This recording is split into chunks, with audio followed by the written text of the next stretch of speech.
My mother-in-law banned me from going on the trip I was paying for because it's only for family, but my credit card felt offended and left her stranded mid-trip without a dime. I'm 44 years old. I've been married to my wife, Meg, who is 39, for 15 years.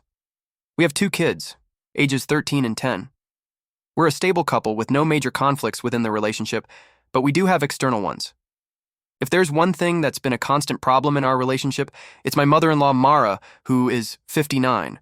She's quite a character, and I don't say that lightly. This isn't new. It started practically from the day I met her.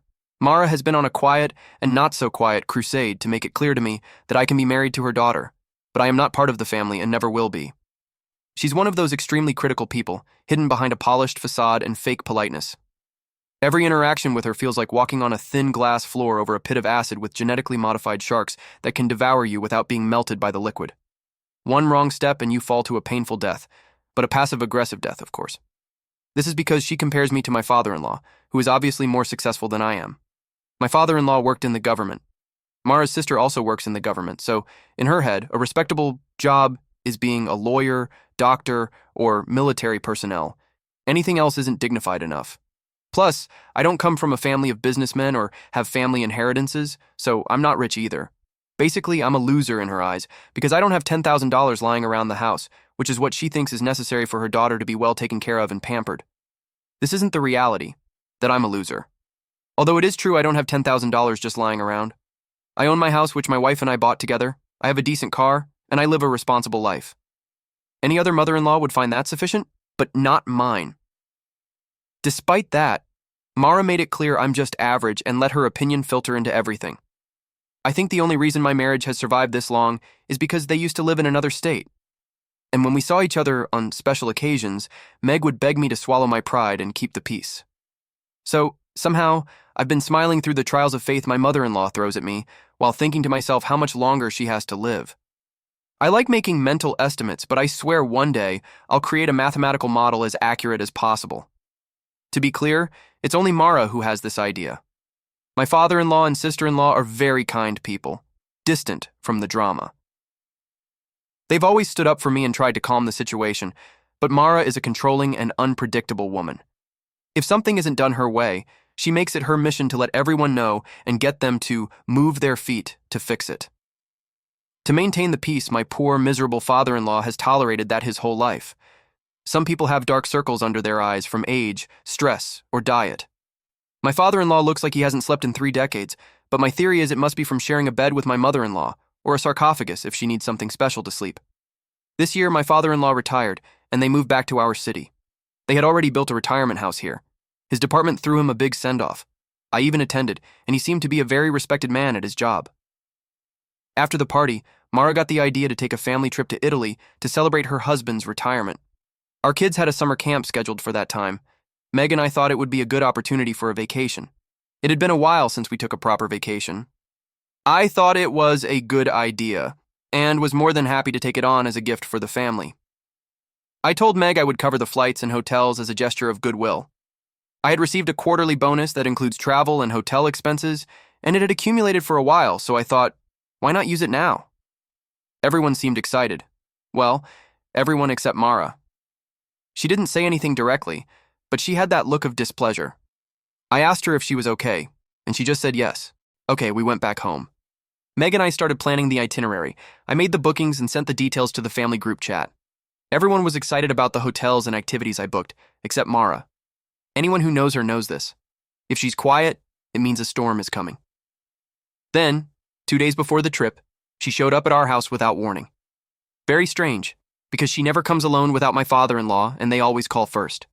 At least he's like those cats you put a bell on so they don't jump on your back and scare you to death. I let her in and alerted Meg. I went towards the bedroom because, I prefer to keep my distance. Then Mara called me and said she actually came to talk to me, and Meg quickly left us alone. I was scared, very scared, because it felt like being locked in a lion's cage without instructions. Given my history with Mara, it goes without saying I wasn't comfortable at all. She started by saying she was worried I'd feel out of place on the trip. I asked her what she meant by that. She hesitantly said, maybe it would be better if this trip was just for family. I asked her if I wasn't part of the family. I'm your daughter's husband. Are you saying your son-in-law isn't family? She defended herself, saying she meant the core family, meaning her, my father-in-law, and her daughters. I called Meg and asked if she knew. She admitted, somewhat sheepishly, that yes, but she didn't want to get into it. Mara scolded Meg a little for being so passive and said, "I've been telling her to tell you, but she doesn't dare. What's the problem if we want a private vacation? We can't spend time with our daughters." I swallowed my rage and said, "Okay, have a nice trip." I was already very angry and didn't want to say something inappropriate for her age. I didn't want her to have a heart attack right there and deal with the paperwork later, so I retreated to my room. I heard Mara left shortly after. Meg came to calm me down. She tried to soften the blow. She said Mara just wanted time to share with her daughters and husband. She told me, "Dad is retired now and getting older. Maybe Mom wants to have a vacation with us to remember the old times when we were girls. Maybe you could let this trip go for everyone's sake." I asked if she really wanted me not to go, or if she was saying it because of her mother. She hesitantly said maybe it was easier to keep the peace. I had no interest in going on a trip, or paying for it, where I clearly wasn't wanted, but hearing my wife say that made it even worse. I said okay, if they didn't want me there, I'd stay. She downplayed it and then tried to cheer me up by cooking my favorite dishes, hugging me in bed, being sweet and romantic, but I wasn't softening. I canceled my ticket, and also the Tower View suite I had booked for us in Paris, the floating houses in Venice, and the other accommodations. If I wasn't going to be there, then neither was she. The day of the trip, she left with her family, handing out goodbye kisses and hugs, like she was comforting a crying child with a bunch of candy. 2 days later, while they were having wine in Toscanio, or whatever it's called, I canceled all the remaining reservations for the trip. There were about 10 more days left, hotels, tour guides, even their return tickets. Not only that, I blocked the card Meg had with her, which was an extension of mine. Yes, there was some limit on that card that I planned to use for food and activities, and Meg very conveniently took it. I didn't stop her when she took it out of the drawer and put it in her purse right in front of me. I knew what I had to do. I wasn't going to swallow thousands of euros in expenses while being treated like a stranger. If I wasn't family enough to go, then my card wasn't family enough to pay either. Chaos wasn't long in breaking out. At 4 a.m, my time, my phone exploded. Missed calls from Meg, messages from her sister, even one from Mara herself. "I'm sure you did it for revenge," she said. And she was absolutely right. On the third day, when they moved to Florence and went to check in at the hotel, they discovered the reservation had been canceled. They desperately tried to book right there, but the hotel was full. Maybe they looked for another one with available rooms, and when my dear wife tried to pay with the card, it was rejected. I immediately received the notification. The others probably put up money to book initially. Nothing was as they had imagined. They had to pay for their fancy dinners that were initially going to be covered with my card. The free spa sessions, tour guides, and other activities no longer existed. A guided tour was stopped mid-introduction because the payment didn't go through. Meg was panicking. They had to ask a distant friend who lived in Florence for help to pay for the hotel, and Mara ended up calling her brother and nephew to send them emergency money. The trip went from eat, pray, love, without a dollar, to beg, borrow in less than 48 hours. Finally, Meg managed to contact me by phone, and she yelled that I had humiliated her. I responded calmly. "You made it clear I wasn't family, so my card isn't either. Enjoy your family bonding experience." And I hung up. A day later, her father called me. I assumed he'd be angry with me, but that wasn't what I got, and it threw me off. He apologized. He said he had no idea about the plan to exclude me. Apparently, Mara and Meg handled everything behind his back, and he only found out at the last minute when he didn't see me at the airport. He said if he had been in my place, he would have done the same thing. He sounded exhausted and genuinely ashamed. He thanked me for the original intention of funding the trip and said he wished I had been there. He told me that when he didn't see me arrive with Meg, he asked about me, and they told him I had a last-minute work emergency. They told the same story to his sister, who, by the way, was going with her boyfriend. Surprise, Mara didn't mind him going because he was the son of a wealthy real estate businessman with a family inheritance. The most outrageous thing was that my wife also didn't protest because her sister's boyfriend was welcome, and her own husband, who was paying for the damn trip, wasn't. I didn't wonder why this rich guy didn't take over when everything fell apart. But of course, why would he? According to my father-in-law, what I found out later, he told his girlfriend, "Your parents are not my responsibility. I can help you if you ask me, but not everyone." One day before the trip, my sister-in-law announced in the family group chat that her boyfriend would be joining, and nobody said anything. He had made all his reservations separately. I had no problem with him and didn't even know him. In fact, by then I wasn't angry anymore. I was patiently waiting for my revenge to work, and it worked. It only cost me some accumulated miles on the card, and it was the best investment of all. When my sister-in-law and father-in-law asked Meg why I canceled everything and blocked the card, she blurted out the truth. She blamed Mara and admitted she had asked me to stay to avoid conflict. That's when my father-in-law called me to apologize. That same night, my sister-in-law messaged me separately and told me I did well. Mara had been unbearable throughout the trip, controlling and blaming everyone for the financial disaster they were in. She told me, honestly, it's even funny. She deserved it. By the fourth day, my sister-in-law and her boyfriend announced they would split from the group because Mara was a headache. Finally, Meg was left alone with Mara and my father-in-law. She didn't bring all her cards because, of course, why would she if she had her husband's? The one she brought ran out in 2 days. The same thing happened to Mara and my father-in-law. They only carried cash for souvenirs and small purchases. They thought everything was already paid for, and in case of need, the millionaire boyfriend would support them. He didn't even invite them to dinner. Once my father-in-law exploded at Meg and Mara and ordered them to save the trip or he would take the first flight back. Meg and Mara managed to borrow from friends and family to save the trip for my father-in-law's sake. The biggest chaos came when they arrived at the airport to board the return flight. They were denied entry because obviously the tickets were canceled. They were too naive to think I would let that slide. Again, they had to borrow and buy tickets on the spot, much more expensive than if they had booked them before. The sister-in-law's boyfriend got furious and told her she should distance herself from her toxic mother, and he said it in front of Mara. Somehow they managed to return. Meg has been furious with me ever since. She stormed into the house and yelled at me that I should have warned them about the cancellation so they could prepare. She told me, "We didn't abandon you at the airport. We warned you in advance with a valid reason. You made us beg in a foreign country." I replied, "I'm not going to fall for your victim role. You brought this on yourselves. And what's your excuse for your sister's boyfriend being welcome? But I haven't been the son-in-law for 15 years. Why didn't you protest? Why didn't you take a stand when your mother excluded me? What happened to that family bonding and childhood memories thing?" She had no answer. She went to the bedroom in silence. But my surprises didn't end there, because the divorce papers were on the bed. I know my wife, and I know where she's heading when we have an argument, so I knew I'd find the papers there as soon as I confronted her about everything. Now we're living together, because I don't plan to leave my house. She has tried to apologize to me, but apologies aren't enough. 15 years of disrespect from her mother, and she's never done anything. And now this is the straw that broke the camel's back. She was okay with leaving me out of this trip that I was paying for. Is she okay with divorce? Addition. To answer some questions, I've decided to edit this post. For example, why I was willing to go on a trip with my mother-in-law when I can't stand her. Well, I didn't plan to spend much time with her.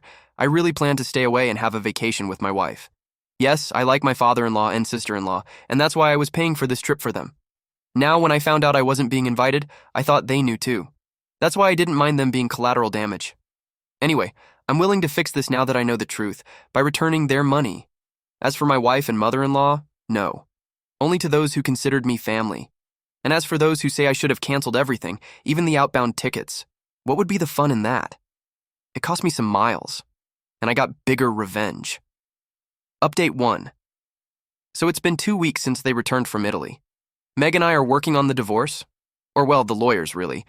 She's still hurt and embarrassed, but I think deep down, even she knows it was justified. As I mentioned, at first we barely spoke, except for her apologizing. She walked around the house, but we lived together for the sake of being cordial. Until now, where the emotional manipulation is in full swing. She'd say things like, "I just wanted to keep the peace." "Oh, you really made me look bad in front of my family, and it's not fair you're divorcing me over this." I responded without mincing words. That last sentence is exactly why I'm divorcing you. I'm not an ATM, I'm your husband. And if you don't have my back when your mother disrespects me, don't expect my wallet to have yours either. She didn't like hearing that, but hey, the truth isn't always soft. Here, I'll pause my update. For those saying I should leave the house if I'm filing for divorce and only staying because I'm looking for a way to fix things with my wife. Why should I leave and pay for a hotel or sleep on someone else's couch? This is my house too. We don't share a bed and we don't share a room. And I've offered my wife to leave. And she said no. The divorce is still on, even though we're living together. Throughout this time, Mara has been totally silent. She hasn't said a word to me since then. It's as if hitting the bad dog on the snout had worked. Apparently, she thinks I'm emotionally unstable, which is ironic coming from her, the queen of emotional instability. This Sunday, we received a dinner invitation from my sister-in-law. She said it was a gesture to thank me for having funded the trip. At least she got an outbound trip and 2 nights of hotel for free. I haven't accepted, and I've communicated to my sister-in-law that I'm in the middle of a divorce with her sister, but the dinner went ahead anyway without me as a family dinner. I've also talked to her father, and her, about returning the money to them for being part of the collateral damage, but they've told me nothing of that is necessary, that they want to contribute to my lesson against my mother-in-law and my wife, soon to be ex-mother-in-law and ex-wife. But not having attended doesn't mean I can't find things out. What kind of OP would I be if I didn't bring all the information in my updates? Let me answer that. Not a very good one. This is what happened according to my sister-in-law's and father-in-law's accounts. Mara entered with the fakest smile money could buy. That is, the Botox money could buy. Fake as a politician kissing babies. The dinner was awkward at the very least. Halfway through the meal, my father-in-law brought up the trip. He said I had paid for the outbound tickets, so at least they owed me that. Mara exploded. Well, let's not pretend he did something noble. He used money as a weapon to control the trip. My sister-in-law almost choked on her wine. She told her, well, you told him he wasn't family and should stay home, but you didn't tell my boyfriend the same things. Sounds fair, doesn't it? If he was paying for the trip, you should have shut up, enjoyed it, and not opened your mouth the whole trip. You bit the hand that fed you, now get over it because you're starving. Her mother looked at her uncomfortably and replied, but he said it was a gift. Gifts don't have conditions, and my father-in-law replied, you're right. Gifts don't have conditions, but they also don't come with demands like, don't come because you're not part of the real family. It's just common sense, something I see you lack. She turned red, like a tomato with sunstroke. Then she tried to turn it around by saying I was emotionally manipulative and abusive with money, that I did the same with her daughter. That's why I was divorcing her now. My sister-in-law told her the truth. Do you hear yourself? You excluded him from a vacation he was paying for and expected him to stay home while you spent his money like Monopoly money. She tried to change the subject, saying that wasn't the point, that I promised them a trip and wasn't delivering. But my sister-in-law didn't let her say such a huge stupidity. Mom, you treated him like he wasn't part of the family. Honestly, you were pretty horrible to him. Even my boyfriend isn't comfortable with you and asked me to stay away from you. That hit Mara immediately. The rest of the dinner was an uncomfortable silence. Mara left shortly after saying she had a headache. My father-in-law stayed. When he called me to tell me his version of the dinner, he apologized again. For the 3rd time, I think. He said he couldn't believe Mara had gone that far. And he also told me, although this is crazy, that during the trip Mara tried to show off to some locals saying she had managed to organize a luxury trip thanks to her budgeting skills. Madam, it was my card that paid, not your budgeting skill. The level of delusion is incredible. We laughed quite a bit. Mara is hard to break. Even though everyone has told her how narcissistic she was, she's not going to accept she was wrong. She's in a kind of strange limbo where her head thinks she's right, but her mouth doesn't know how to justify it. Instead, she sent me a very long message saying I'm not content with ruining the trip, but that now I'm using my wife to keep getting revenge. Sure, I'm using my wife for revenge because she also didn't ask for something delusional, and she was ungrateful. Ah, and about the comments telling me I shouldn't divorce right away, but that I should work on my marriage. To them I say, friends, grow up. I'm a middle-aged man. I've been married for 15 years. I have 2 kids. Don't tell me what to do. What should I do with a wife who treats me like this? Kiss her feet? Anyway, I'm calm. I keep my peace, my dignity, and I don't regret for a second doing what I did. It was a bit dirty on my sister-in-law and father-in-law. Yes, but I've already sorted that out with them. That's what matters. Thanks again for all the support. The comments, messages, and revenge suggestions, especially the meanest ones, have been pure gold. Update 2. Alright, buckle up. It's been about 2 months since they returned from the trip, and Mara is still free-falling like a cheap telenovela villain who just realized she's no longer in control. All that's missing is her melting like a wet witch. I wasn't expecting her to apologize or find common sense, but I also didn't think she'd get crazier than she is. That woman doubled down harder than a blackjack addict playing with borrowed chips. First, she tried going the martyr route. She sent a long, dramatic message to the family group chat, which I'm still graciously a part of, even though I'm supposedly not family. There she was crying because she was buried in debt now that she has to return the money to the relatives who lent it to her. And, apparently, my father-in-law doesn't want to take on that expense, so it will have to come out of my mother-in-law's savings, which was why she was crying her lungs out. Not that I heard her, but the messages were some understandable phrases mixed with crying. I just let her vent, and then I put some laughing face emojis, but the ones crying with laughter, to match her crying. My mother-in-law left the chat. After that, she had a lawyer send me a cease and desist letter for harassment. In it, she cited that cyberbullying from my smiling emojis was causing her harm. My lawyer said it wasn't even worth responding to, but that I shouldn't send anything to my mother-in-law. I wasn't planning to either. Then she calls Meg when she knows I'm home, and I've heard her tell her to put her on speakerphone so I can hear too. Basically, she complains about me to my soon-to-be ex-wife, and Meg assents. Until recently, I was nobody to my mother-in-law, but now she literally uses all her time to try and do something to me. I don't know what, but she's trying. The funny thing is she hasn't achieved anything. Her attitude doesn't match what she's said in the past.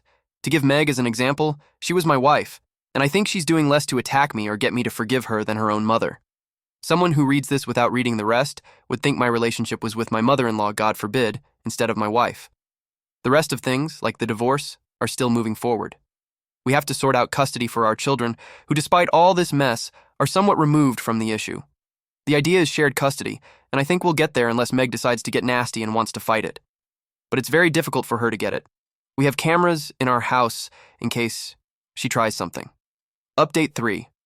I'm already divorced from my wife. Despite the whining of people who insist on couples therapy, do they have stock in that or are they niche professionals?